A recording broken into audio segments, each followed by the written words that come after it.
ধারণা করা হচ্ছে ইরানের এই হুঙ্কারের পেছনের শক্তি হিসেবে কাজ করছে রাশিয়া, চীন ও উত্তর কোরিয়া। ইরানের বিপদে এই দেশগুলোকে অতীতে সরাসরি কোনো সামরিক পদক্ষেপ নিতে না দেখা গেলেও এবারের পরিস্থিতি কিছুটা ভিন্ন।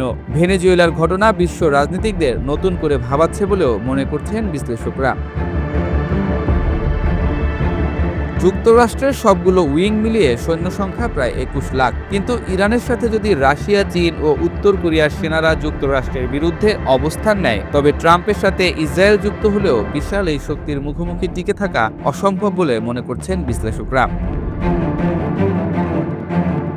এই মুহূর্তে সবচেয়ে আতঙ্কের বিষয় হয়ে দাঁড়িয়েছে পরমাণু অস্ত্র। যদিও আন্তর্জাতিক রাজনীতিতে প্রচারিত হয়েছে যে ইরানের কোনো পরমাণু অস্ত্র নেই, তবে এ ধারণা কতটা বাস্তব তা স্পষ্ট নয়। নিজেদের শেষ রক্ষায় ইরান যদি কোনো পারমাণবিক অস্ত্র ব্যবহারের ঝুঁকি নেয়, তবে সারা বিশ্বে তা খুব নেতিবাচক প্রভাব ফেলতে পারে।